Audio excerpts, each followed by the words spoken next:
Ms. Kelly for 5 minutes. Thank you, Madam Chair, for holding this important hearing. I want to start by thanking General McMaster for his service to our country and for appearing as a witness today. However, my questions are directed at the oil company executives who are before us today because my constituents want to know why are they paying outrageous prices to fill their cars up. They want to know why your companies whose crude oil makes up some 60% of the price of a gallon of gasoline are not doing anything while prices at the pump are going through the roof. Now, you all have talked extensively about your companies and the global nature of oil prices that really aren't in your control. Certainly, I understand how there are things that can affect prices in ways that are out of your control. One of the things seems to be OPEC and OPEC Plus. Mr. Woods, can you or one of your colleagues explain how OPEC impacts prices on global markets?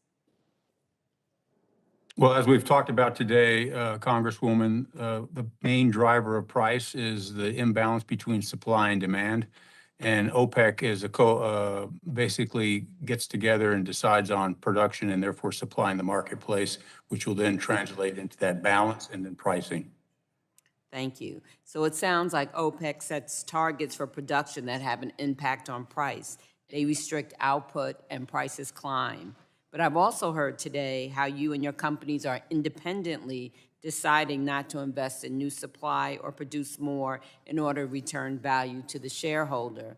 So you don't control price, but you do manage or manipulate supply to restrict the amount of product on the market relative to rising demand we are experiencing. And you do that to create scarcity, which in turn drives up prices for that product. And of course, that's what creates value to the shareholder. So I guess my question for anyone that wants to take this, isn't that exactly what OPEC and its affiliates have been doing to the detriment of the American people and our economy since the oil shocks of the 1970s? How is your behavior any different than that of OPEC, if anyone wants to answer?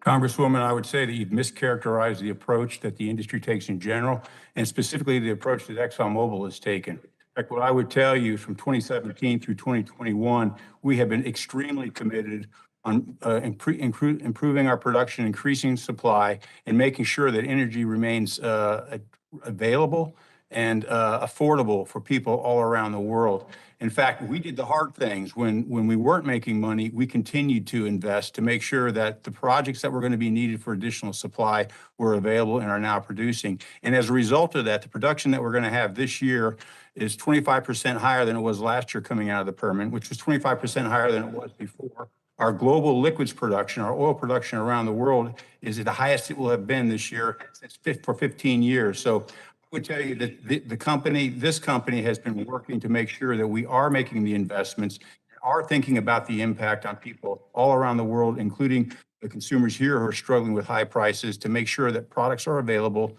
to meet their needs reliably. Well, I'm glad to hear that you're trying to do something, but again, more needs to be done. And the other thing is, if the price of oil is set by global markets, the American people want to know why we should continue to shower your incredibly profitable companies with special tax breaks and subsidies if you aren't working in the interest of American consumers.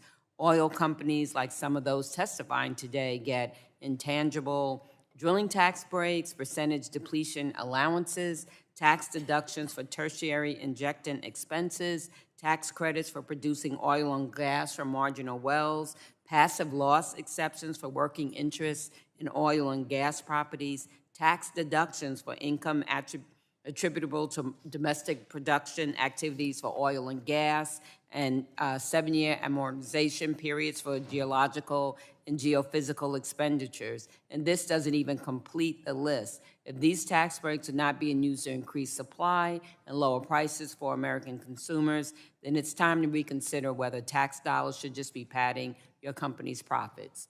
Thank you, and I yield back. I thank the gentlelady. Chair now recognizes Mr. Mullen for 5 minutes. Thank you, Madam Chair. I appreciate all the witnesses being here today and understand the difficulties that you face as a business. And so I kind of want to start with Mr. Mangreef.